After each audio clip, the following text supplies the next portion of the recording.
Okay. Thank you guys so much for coming. I am thrilled that you have decided to join us for this hour, and hopefully, we will leave you with some really impactful information. But I am India Davis with the India Davis Real Estate Team, and my friend and colleague Selena Ward with Benchmark Mortgage is joining us. I'll let her introduce herself a little bit. Oh, she's muted. Hi, hi everybody. If I don't know you, I am really excited to spend an hour with you today. We're going to share a lot of great information, and we are really looking forward to any feedback or questions you have. So make sure that you interact with us, and we'll be checking the chat box for each other. All right. So I'm going to start sharing my screen, but first I'm going to take a photo. Smile. Okay. I'm going to start sharing my screen here in just a second with everyone, and let me know if you can see.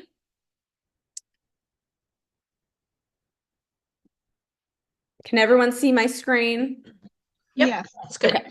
Perfect. Okay, so the whole premise of this class is to teach and to really inform everybody a little bit about how you can start building wealth with investment properties. And to be very honest with you, this is something that my husband and I are starting conversations around, and we have been for a little while. And so we are a little bit new to this as well, and jumping in and trying to determine what the best options are for us to start building wealth through owning some investment properties.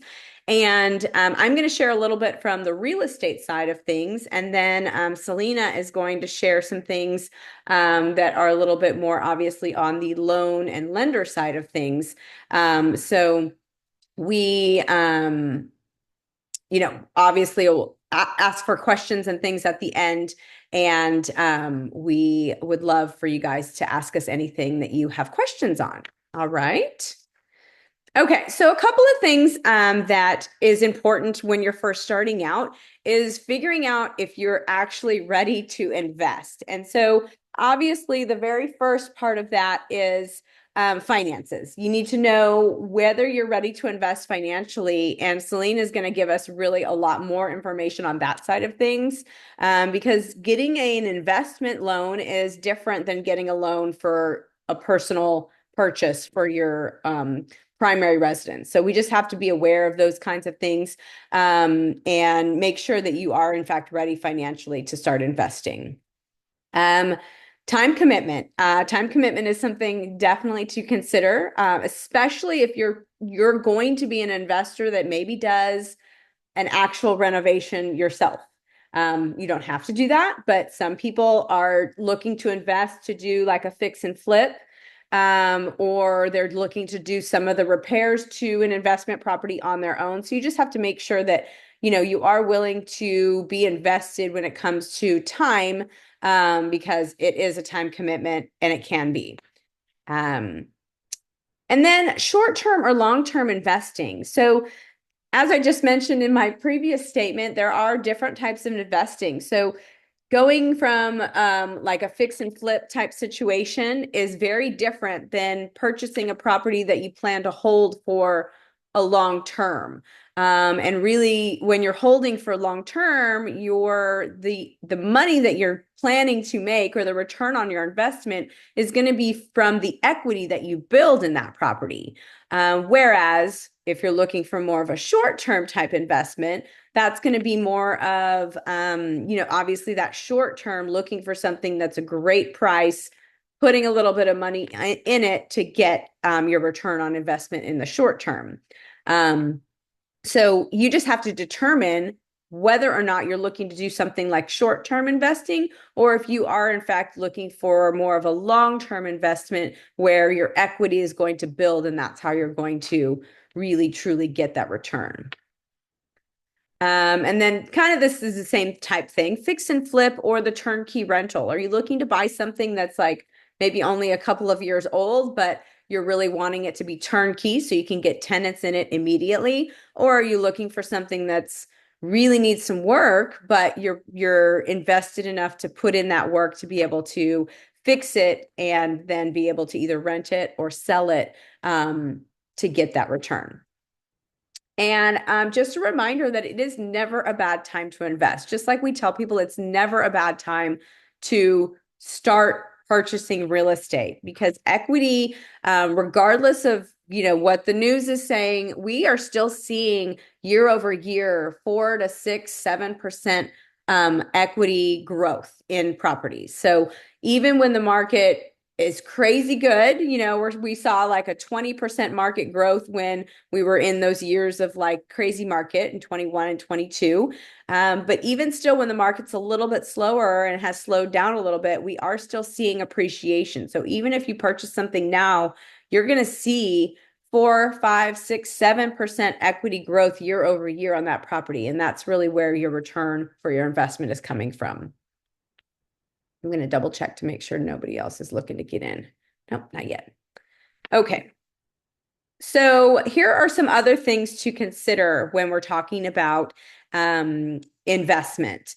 The market and the location. So obviously that's a huge thing to consider, what the market's doing and where you're considering buying that property. Various certain neighborhoods, certain communities, certain cities are going to have a larger return, or maybe a higher rental value. So those are things to consider in terms of what you're looking to get for rent, or what you might be looking in terms of if you are looking to fix it and sell it quickly, what are the comparables in that area and in the market doing for that particular home?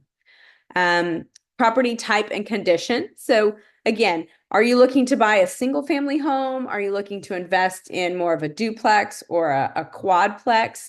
If it's anything more than 4, it would be considered a commercial property. So just so make sure everyone is aware of that like me as a realtor and a residential realtor, I'm only allowed to help a purchase for 1 to 4 units. So if it's any more than 4, if you're looking to build buy an apartment complex or something of that nature, then you obviously would need to go kind of on the commercial side of things.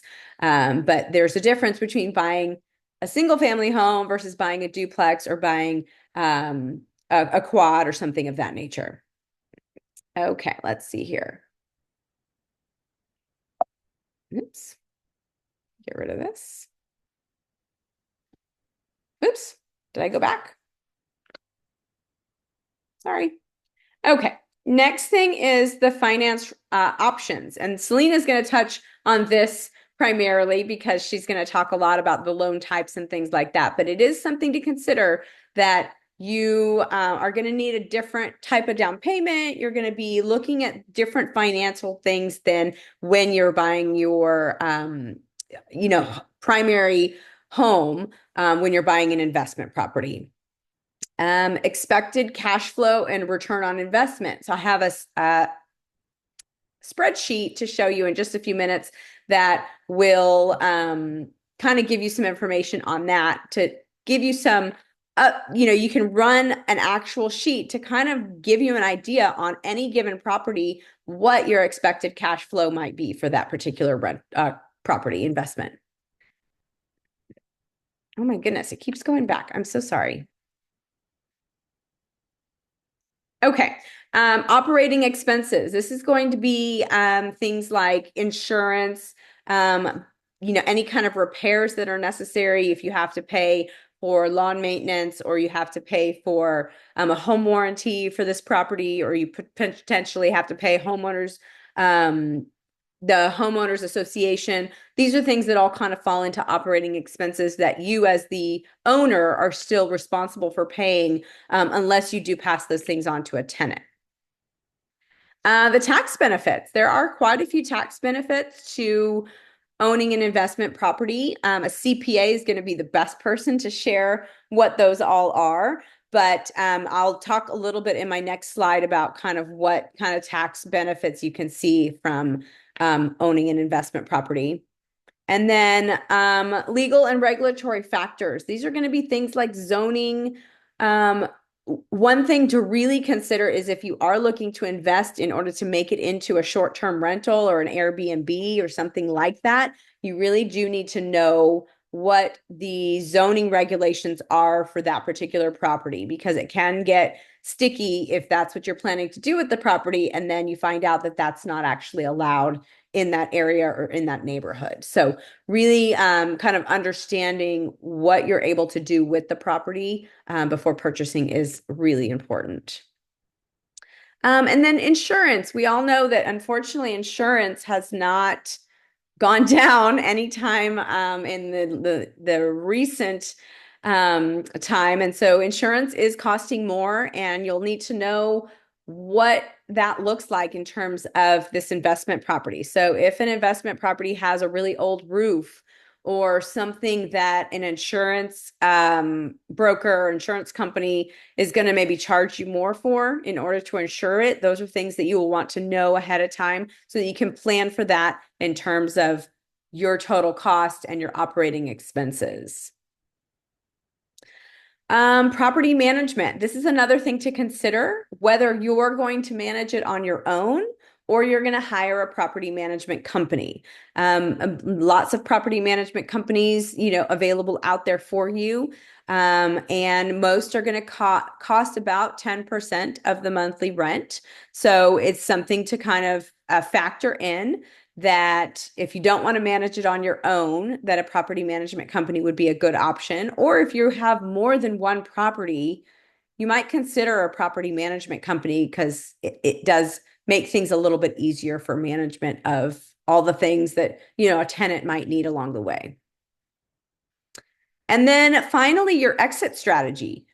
As I talked a little bit about before, what are you looking to do with this property? How long do you propose to keep it? When are you thinking that you'll want to sell this particular property and maybe invest in another? Or how many do you want to hold at the same time? So those are all kinds of things to consider when you're looking at these investments. Let me just double check my participants to make sure nobody else is coming in. Okay.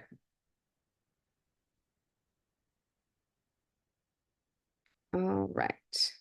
Okay, so these are some of the tax benefits. I'm just going to put them all up. Whoa, nope, just kidding. I'm going to put them all up here so we can just kind of talk quickly through them. But you do get a tax benefit on your mortgage interest, which you also get for your primary residence.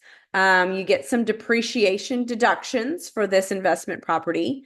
Operating expense deductions, property tax deductions, capital gains tax deferral. So this can be if you are wanting to sell this property, you can actually reinvest the funds through what's called a 1031 exchange, and it defers those capital gains taxes that you might be up against until you sell it again. So that's definitely something to consider for buying an investment, is that you can keep reinvesting any gains through the 1031 exchange, and you won't have to pay the capital gains tax. There's definitely some rules around that. That's a whole nother topic, another class. But it's something to consider. And then there's things like the pass-through deduction, home office deduction. So you can take some deduction from your actual primary residence home office if you're spending time working items for this investment property, which is considered a business expense. Travel expense deductions, and then loss carry forward. So lots of different things to talk to your CPA about. And if you need some, guidance there, or you need a reference for a CPA that, has real good knowledge of these investments, then let us know, because we can certainly share. All right, so this is just a quick example of that spreadsheet that I was talking about, and it kind of gives an analysis of the property. So if you identify a property, if you and I work together and we identify a property and you say, okay, let's work the numbers on this and figure out if this is going to be a good investment for me. Obviously, at the top, you'd put in the list price, and then the fair market value might be the price that you're looking to offer. So if it's something that you need to renovate, we might offer a lower amount. Then you're going to put, some information about what the discount is, how much lower it is than list, all these different things. I'm not going to go through every single line of this spreadsheet, but this will give you an idea of how you're coming up with what your cash flow for each individual property is, or if it's more than one unit, you can certainly, see kind of what the cash flow on each unit would be so that you can kind of see if it makes sense for you. And it gives things like the property taxes, utilities, all types of different things you can factor into these spreadsheets so that you really have a good analysis on each particular property. And then this is just another calculator. It's called the value of home ownership. You can actually do this on your personal home as well, but it gives you, again, a lot of information that you can fill in about the actual, what kind of money you have in your home in terms of your down payment, your interest rate, your loan term, all of that. And it kind of gives you an idea of, what kind of value you have in your home already. And what your net value of your home ownership is. And so this is something you can utilize if you own several investment properties down the line. You can kind of see what the value of each of those properties is, and it might give you a good idea of when that exit strategy comes, like what kind of value you have, when you might want to sell, when you might want to take that money and invest in perhaps another property. So that's just, again, that was pretty quick on my end, but those are just some ideas to kind of start thinking about when you really get to a point where you're ready to start investing, because it is important to kind of make sure all of those different things are factored in. These are some resources and books that I definitely would recommend. Two of them are actually books that Gary Keller with Keller Williams wrote and collaborated on, The Millionaire Real Estate Investor, and then Hold, How to Find, Buy, and Rent Houses for Wealth. So those are both great if you're looking to kind of start this process, just to kind of get them and start reading up and getting some ideas. And then, of course, probably heard of Rich Dad, Poor Dad. This is, again, just more of a financial type book, how to really balance your finances and make sure that you're saving. And then he followed that up by a guide to investing. So, but all these could be good resources for, kind of starting your journey with investing. And then I put on the bottom here, because I like this quote, that thinking time is costing you money. So the more you wait and think, the more potentially it's just costing you, because that appreciation year over year is going away the more that you wait and the more that you think. So definitely something to consider there. Just jump in, just get started.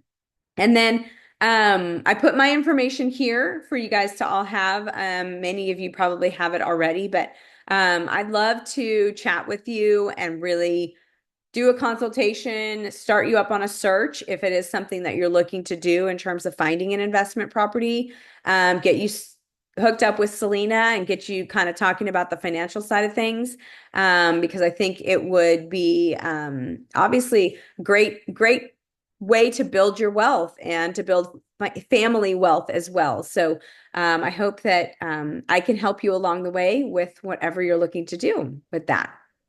Hey, India, I have a question Yes. around if this is something you all do, because I know a lot of HOAs have rules around what's allowed in terms of investment properties. So when we're looking for homes, is that something you're aware of when you're helping us source potential properties? Or Yeah, do so I'm not, I don't know, I will be very honest, I don't know every single HOA and what their rules are, but it is something that we can find out.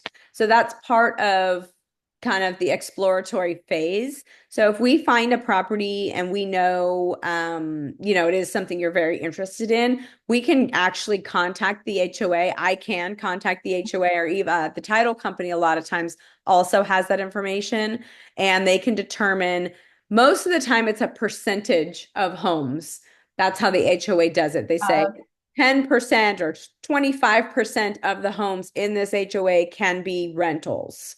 or owned by investors. So we can certainly, find that information out before we get to the point of actually, making an offer or being under contract, because that is certainly kind of goes along with those rules and regulations that it is important to know, because you don't want to get into have a home close and then find out that you're not able to actually use it as a rental.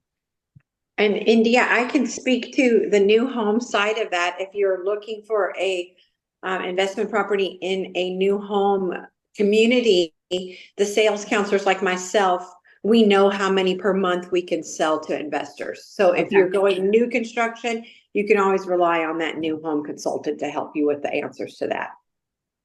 Excellent. Thank you so much, Dee. Does that answer your question, Lacey? It does. Okay, perfect.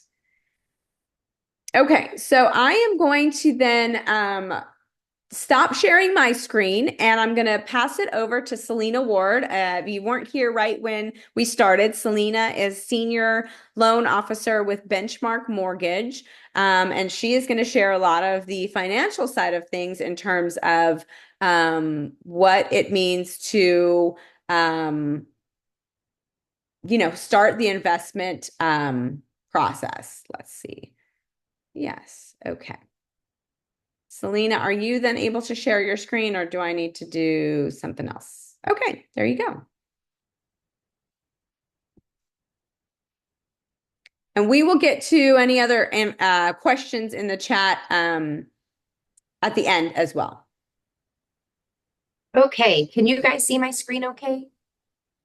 I've got like multiple screens going on, so just know that I feel like, I know it's kind of a different day and age, but I feel like we are all in one room together. So although I cannot see all of your faces because I'm going to focus on my slides, just know that India's watching the chat box, and you can jump in if you have questions on a group size like this. This is kind of perfect. I just want to be mindful of everybody's time. I will take a second to tell you a little bit about myself. I got into real estate in 2001 in North Fort Worth. I've pretty much seen every kind of market. I started out in new construction. Even owned my own custom home business, building business for a little while. Spent 9 years doing that and switched industries after 2011. And I just want to echo what India said. Every day is a good day to buy a house, especially in North Texas. I bought my first rental property when I was 20 or 21. I bought it thinking it would be my daughter's college fund. And you know what? I didn't hang on to it all that long. I hung on to it for a long time. But the point is that you can be flexible as an investor because it's your business. You can choose what you want to do with, in terms of how many you buy, how much you leverage. How many of you have played the game Monopoly? That's a fun game. And, you are leveraging, right? You're using the bank's money to leverage. I'm here to talk a little bit about behind the scenes of what that looks like. That's not something we talk about in Monopoly, but there are some guidelines that set these products apart from each other. So I just want to take a second to talk about that specifically. Getting pre-approved first is the right answer. You don't want to fall in love with something that does not marry up with your preferred budget, or something that's just out of your price point.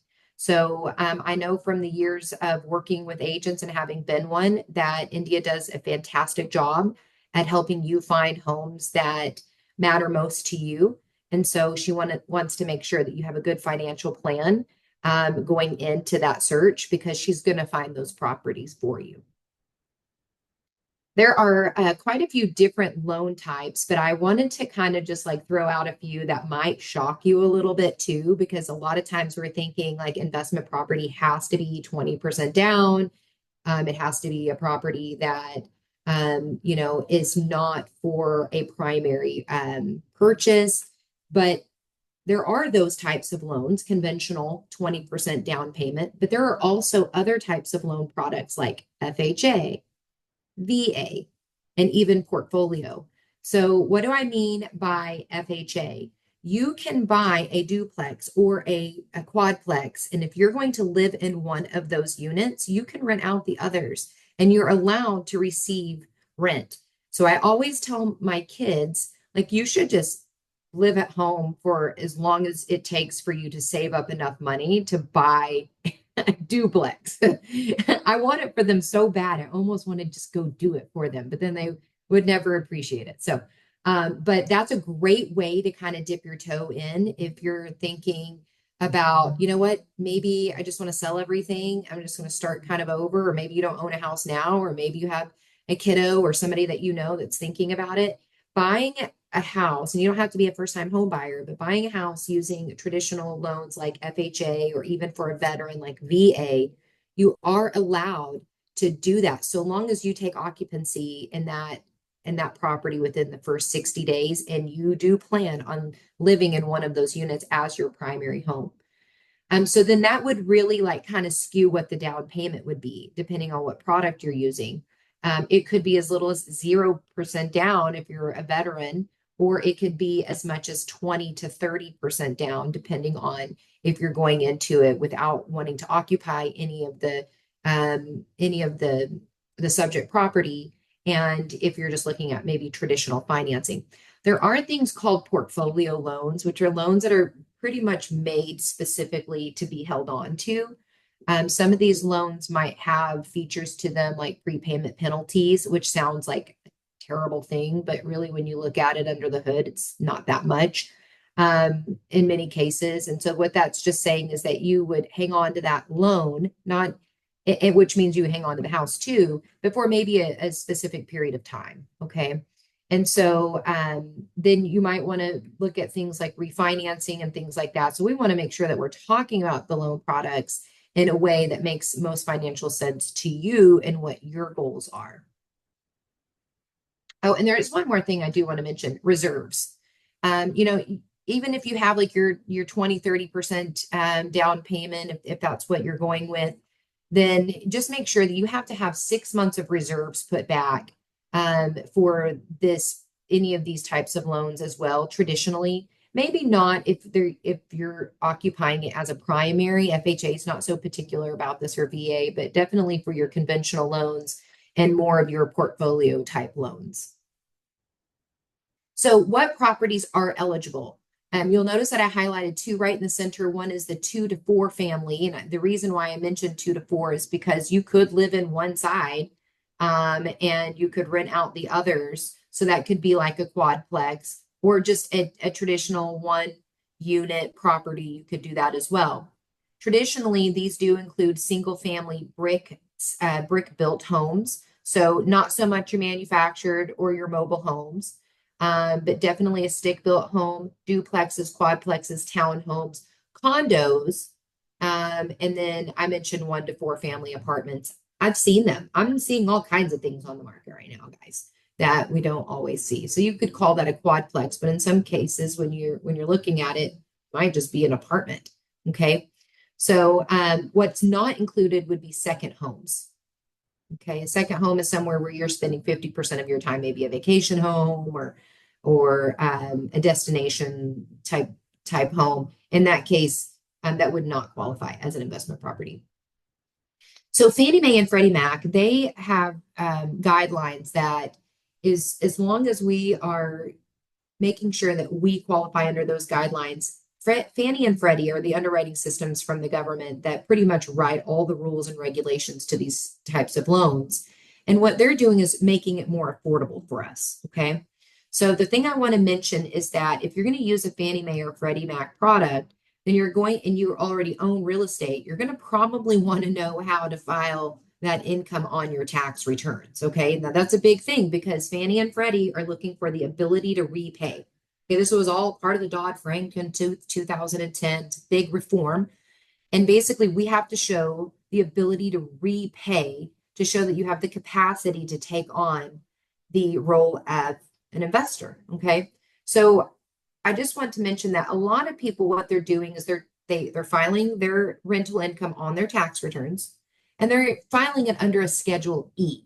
Now, if you have a business or an S corp or something like that, that might look a little different. But if you're just building up your portfolio, hey, you're buying a new rental property and you already have one, let's say, you need to make sure that you know how to file this one So that way it leaves your opportunities open for this one. Because a lot of times what ends up happening is people write off too much. And then by doing that, it starts corroding into their personal income that they're using to show the ability to repay. Okay. So these worlds are all kind of blended together because it's you and your business. Okay. So I just want to mention that Schedule E is where you would file. And you want to know this because once you own a property, you are an investor, you are a business owner, you are filing a Schedule E on your personal return. Now, let's just say that you bought a house. Let's say we buy a house right now. Let's say that somebody on this call calls India and says, hey, I have been thinking about this. I'm ready to get started. And you find a house in, say, the next 2 weeks and you close by the end of the year. So let's just kind of kick that can down the road and say that after a few months, you decide, well, you know what? I really see the value in this. I'm going to buy another one too. Well, you haven't filed any taxes on the one that you just bought in the fourth quarter of 2023 because there's not been a tax filing yet.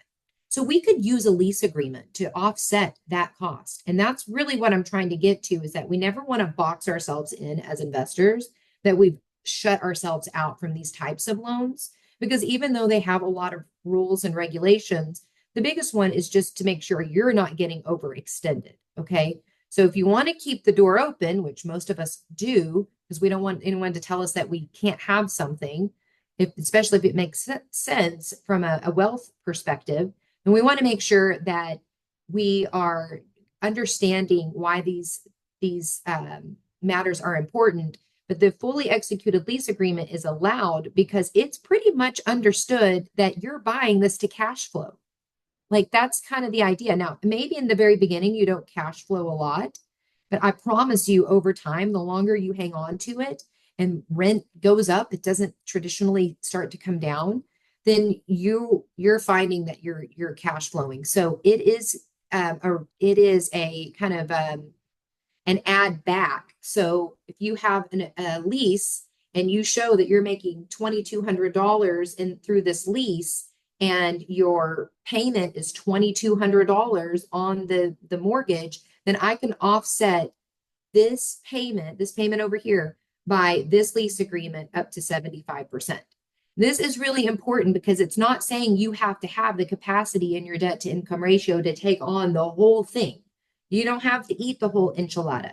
Like you just have to show that you can be responsible for 25% of that payment because we're going to offset it by showing proposed rent either on that lease agreement, maybe a tax return, or this right here. So an appraiser would go out and complete something called a single family comparable rent schedule. It's a 1007. So when they go out to appraise the value, we want to make sure that the value is good, right? You want that as much as we want that. Then simultaneously, they're also checking rent comps. Okay. So the rent comps are he's bringing that back or she's bringing that back to us to say this house would rent out for 2,200. Well, then right out of the gate, I don't eat, again, like I said, you don't eat the whole enchilada. I use the 2,200 to offset the payment. So that way, even on your very first investment property, you're coming in with a little bit of help to be able to afford this. Okay. Now, the government doesn't make very many things easy, okay? I carry a federal license for this job, and I swear I continue this job because I know so much random stuff. I don't know what else it would ever apply to. And I do enjoy people so much. But I do feel that they have made these, they've made these opportunities for us because they also believe that this is the number one wealth builder you'll ever have, which is owning real estate. Tax consideration. So I know that India talked about this a little bit, your mortgage interest, your depreciation. I'm going to talk to you a little bit about something called cost segregation. Okay. So I'm going to use an example and it's an election day, so nobody throw tomatoes at me. But remember when certain people didn't want to turn over certain tax returns, but then when they did, nobody went to jail for tax fraud, but nobody really understood like what was going on, how somebody could make so much money and not have to pay taxes on it. It's called cost segregation. So what I'm telling you is that wealthy people own real estate because even if they did or didn't want to become a landlord, they'd hire a property management company. You don't get the tax benefits that you get through real estate doing anything else. So cost segregation is where they actually depreciate items in the home, the cabinetry, the flooring, the countertops, the hardware, the HVAC, the roof, all of these things, and you get to depreciate them on your tax returns at a quicker pace, in which is allowing for bigger write-offs. Okay. So you can't do that on anything else. If you're a W-2 employee like I am, I don't get to write off my cell phone on my taxes. I don't get to write off my car. I have a lot of expenditures. I don't get to write those off because I'm a W-2 employee. So I own real estate because I need this kind of a tax write-off. And so what that does is that might free up another 10, 20, 30, $40,000 of depreciation, which will allow me to have to pay the IRS less. In fact, the IRS owes me money, which is really funny because when I owe them money, I have to pay them really quick. But when they owe me money, it takes forever for me to get the money. So, but what ends up happening is when I do cost segregation, I'm paying in as a W-2 employee, and I'm overpaying because when I do my taxes and I have this cost segregation where I'm depreciating those assets, those liabilities, I should say, it's not an asset, it's a liability. But when I'm depreciating those homes, it's actually allowing for me to be able to be exempt on paying taxes on that income, which is allowing more money to come back in my pocket. Now, when I get that money back from my tax refund, I'm going to hang on to, I'm going to buy another property. Okay. You don't have to do that, but that's what people do. And sometimes that's why they end up accelerating this type of building of investments, because they realize that, hey, I could either pay Uncle Sam or I could get paid. So that's why you want to know about cost segregation. I think the thing to really kind of sink your teeth into is that not every CPA understands cost segregation. Okay. So really the people that I know that do cost segregation are CPAs, but their number one referral source are other CPAs. Okay. But that's one of your bigger ones. And then the other thing is this: when people are filing their Schedule E, their taxes on their investment property, like we talked about a second ago, people do tend to write a lot of stuff off. And I get it. I totally get it. The first year may be the most expensive because you take some time with the house off the market to get it just right. And if it's not leased, well, then you're not making money. It's costing you money. Okay. So when people are writing off so many of those types of things, like the cost of getting it up and going and that sort of thing, what it does is it starts to show the lender that this property is not profiting money. It's actually losing money because you're writing so much off. So what people do is they think write-offs, because that's going to save me money. Then they write so much off that whenever I'm interpreting your tax returns, you're showing the IRS a loss. That's not what we're talking about in cost segregation. We're not saying that it's a loss. We're saying that it's depreciating. And if you were to write off $20,000, $30,000, $40,000 in depreciation, Fannie Mae says I get to add it back in. So again, like the government is like opening this thing up saying, we want to encourage people to own property. And yes, there are people out there that own property that don't pay a lot in taxes. And it's because the depreciation on their investment properties is now yielding back some of those taxes that they're paying on their salaries and W-2 wages. Okay. So one gets to offset kind of the other, which is just a beautiful thing. But we want to go with depreciation over just a lot of write-offs because we can add those back into the mix. Okay. So we need a CPA for sure. India, you were so right. If you know, we're teaching you about these things, we want to make sure that we get you in front of people that teach that aspect of it much better than me. I just happen to know about it, but I sat through a class like this several times before that rang right to me. But I'm happy to share resources with you. Now, let's just say that you come to me and you're like, I never knew any of the things that you told that you teach in your class, and I already did all the things the way I did them, and that's just what it is. Like I showed the loss on the property. I'm not getting anything to offset the cost now. And I've pretty much like shut the door on using traditional financing. Then I'm going to tell you a DSCR loan is a really great loan. Like, let's say that you're just self-employed and you write off all of your income. I am not the IRS police. I know what it costs for me to do this job. I know what it cost for India to do her job. And it's not a cheap job. There's a lot of expenses. And so I'm not here to debate one way or the other. Sometimes people can go back and modify their taxes, but I really, really like this product right here. It's called a debt service coverage ratio. And we actually see this in the commercial world a lot. And this is kind of where it came from because they don't adhere to the traditional Fannie and Freddie rules. So this might be like a portfolio type loan. So what they're going off of is not tax returns. So again, if it's somebody that's self-employed or somebody that's written a lot of their income off, I don't want to show the tax returns. Okay. Maybe you don't qualify to buy a house because you wrote so much off. I don't have to show pay stubs, W-2s. I don't have to show bank statements with income coming in. I don't have to show any income at all.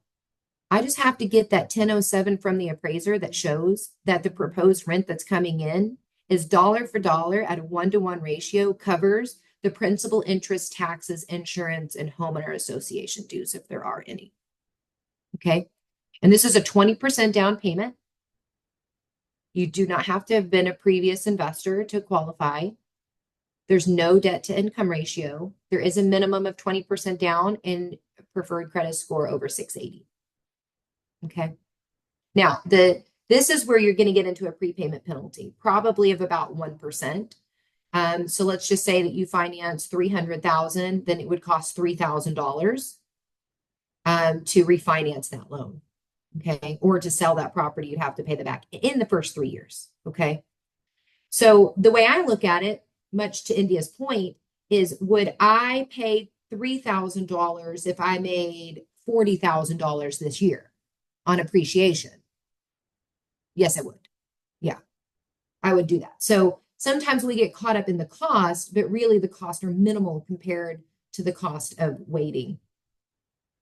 The BRRRR is a really popular one. This is the buy, the rehab, the rent, okay? And then the refinance and the repeat, okay? So we all probably know people that have done this. They bought low, right? Like a fixer-upper, and then they rent it out, okay? Mortgage bankers, mortgages in general, they have something called an early payoff penalty. And so consumers don't know this. It doesn't necessarily cost you any money. It costs us a lot of money. So we do not participate in let's make you a mortgage that you're just going to end up paying off in the next 2 or 3 months. You may start something like this with a hard money loan, is what I'm telling you. You might start with a hard money loan, and then after 6 months, we would refinance you into your permanent loan. Okay. Or I think actually that guideline has just changed to 12 months. So you would have to be in that loan for 12 months, and then we could refinance you, maybe do a cash out. If you wanted to do a cash out, pull a little equity out of it, or just refinance you into a better rate. Because for the long term, you don't want to be in a hard money loan, which might be somewhere around 12 to 13%. Okay, so you wouldn't want to be there for a long time, but it's great to get the funds that you need right away to rehab the property and then rent it out. So I'm going to talk to you a little bit more about that. If done correctly, this BRRRR method can provide passive income and a revolving method of purchasing and owning real estate. So people use this kind of method over and over. And this is how it works. You buy the property, and the property you purchase should be a distressed property that needs some work to get up to code, and then you get it ready to rent. Because of the home's condition, it will likely be cheaper to purchase.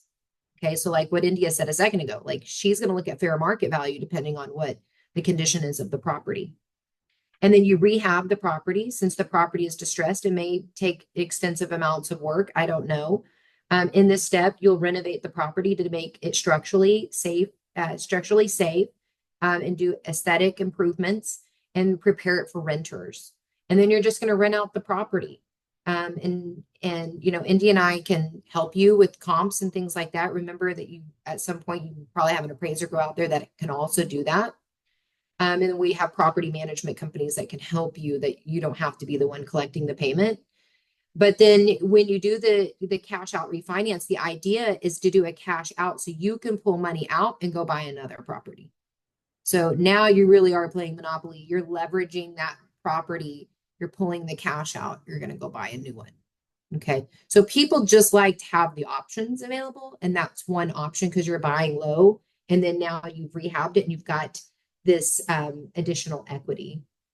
Okay. Okay. So, India, I feel like you've seen this screen like so many times. I talk about this all the time because most people are thinking that they're waiting for interest rates to come down to participate in purchasing a home. If you look to the right, this chart to the right, there's really only one box here that indicates that the home values went down and by how much, and that was in 2008. And I remember what was happening then. I was not a lender then, but I remember what was happening. And literally, if you fogged a mirror, you got a mortgage. So everybody got a mortgage. And we did see the values go down, but in DFW, they rebounded to where we really only lost about 1%. So this is a national chart. The number I really want you to pay attention to are the ones that are in double digits. These are double digit appreciations. So these are times over the last several decades that home values hit double digit appreciation. So when we're thinking about the market today, because this is people say this all the time, they have for over 20 years, they've said this, I've heard it, where they say, well, we're waiting for the home values to come down. They don't go down. They just keep going up. They may go up a little bit slower rates of growth than other times, but they just continue to go up. And just because they went up into double digits does not mean that they have to rebound. The best time to buy a house is when is a lot of inventory on the ground. And that leads me back to kind of what was going on and why we are not in a bubble. And that's the chart up to the top left. The blue candlesticks indicate household formations, and the yellow candlesticks indicate inventory or product for people to buy, homes available. Okay. And since 2016, we've had a shortage of homes available. Part of that is because the average homeowner buys a home now at the age of 34. So millennials, being the largest population, just waited a little bit longer in life to decide that they were ready to commit, but they're very, very committed. And so I say that like I actually am a millennial. I don't usually brag about that, but I'm 42, so I'm like an old millennial that doesn't understand a lot of this stuff. So I have to study it because it really is just kind of simple economics. It's supply versus demand. So when you're looking at home values, you would have to say, is there enough homes on the market to suffice the amount of buyers that are interested? And right now, it's a very, very unique time because the interest rates are causing people to kind of sit on the sidelines. And because a lot of Americans are looking at how much equity they have in their homes, they might be deciding to sell to get that equity so that way they can regroup in some way. Some of the homes that I thought I was going to hang on to forever, I don't own today. And they were financial decisions that I made, but a lot of Americans are making the financial decision right now to sell their home. And a lot of buyers are sitting on the sidelines making the financial decision that they're going to wait until this gets better. And the problem about waiting until it gets better is that the home appreciation never really goes down. So while you're waiting for the rates to come down, you're actually taking higher sales prices. Furthermore, every time we saw double digits, it was when interest rates came down. So the reason why they hit double digits is because of competition. So when the rates come down, the buyers come back, the buyers start to compete. The market that we're in right now, the sellers are competing. So it makes it a better market for you. And I will tell you that lower interest rates are on the horizon. And so we have plans on how to help you get out of the rate that you're going into and build that into a financial plan, what that might look like, especially when you're talking about things like passive income and cash flow and stuff like that. Selena, so this is Lacey. So I just want to make sure I understand. I think I'm following you. So you're basically like you can buy now because it is a better market to buy it. There's more inventory and less people competing to get that inventory. And then when interest rates come down, you can simply just refinance if it's been a long enough period, of course, but you can refinance to get the lower interest rates. 100%. So then you're getting a better house price and the better interest rate over, like you said, maybe 12 months. So like in a shorter period of time, you can end up with both. It's exactly right. Okay. Yes. But what happens is when we wait for rates to come down, your competition is so much more stiff. And now you might find yourself not getting the seller to pay your closing cost or being in multiple offers. And now you're bidding against somebody else. And that's really what's driving this up. Our market, to India's point, stays very steady, 3 to 7% all the time. So when you're seeing double digits, like what caused that in 2020? It's not like everybody was just super bored and decided to buy a house. I mean, it was a really difficult time for people to make decisions to leave their jobs and get new jobs and things like that. They did it because the interest rates were low and they competed against each other so much that it brought up the appreciation by 19% just in 2021. And a lot of those people, they don't like their homes. It's really wild. A lot of them are selling their homes today. So yes, to your point, Lacey, that is exactly what I'm saying. I don't think we're in a bubble. I think you're in a really good time to buy low and hang on to it. If you use traditional financing after 6 payments, you can refinance. And the government has told us that we should have possibly up to 6 rate cuts in 2025.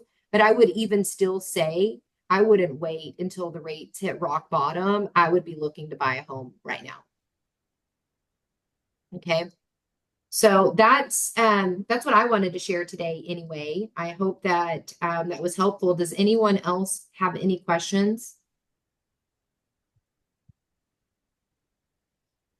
Okay. I don't, but I just wanted to say hi. Hi, Janine. How are you? Good, and you? Good to see Good. you. You too. Hi, Selena. Hi, how are you? I'm doing okay. Good. Well, thanks for being with us. I hope this information was helpful. I know it's kind of like a lot, but if we can share Yes. that and it helps anybody, then that's what we're here to do. Yes, it was very helpful. And then I'm going to share the recording of this class as well with all of you that are here so that if, there's something that you're like, I didn't quite remember or understand, if you need to go back and look at it again, you'll get the recording as well. I'm going to post it up on my YouTube page as well. So if you know of anybody else who kind of needs this information or you want to share it with them as well, you can certainly do that. So I'll get that to you probably within the next 48 hours or so. And we're just so thankful that you guys are here. Thank you guys for joining us. And we'll keep trying to bring some education. So be on the lookout for additional classes. And if there's something else that you want to learn about, I'd be open certainly to hearing about that so we can try to plan some other classes. Excellent. And I just wanted to mention the QR code that's on the screen is to my application. That is no pressure to buy. It doesn't cost you anything to fill out an application. But what it does allow us to do is schedule a consultation with you. So that way we can sit down and kind of lay it all out and see what financially you're comfortable with. Okay. And so if that's something that interests you, then go ahead and either take a screenshot or use the QR code. My office is in North Richland Hills, so a lot of my clients just come in person or we meet over Zoom. All right. Well, we are at 12:59. We did really good. So thank you guys so much for joining us. And we hope you have an awesome day. And if there's anything else that you need, just most of you have my contact information, or I'll be sending you guys the copy of this. So Thank you. Thank Thank you. you, Thank you, guys. India. I appreciate Thank it. you. Bye. Bye.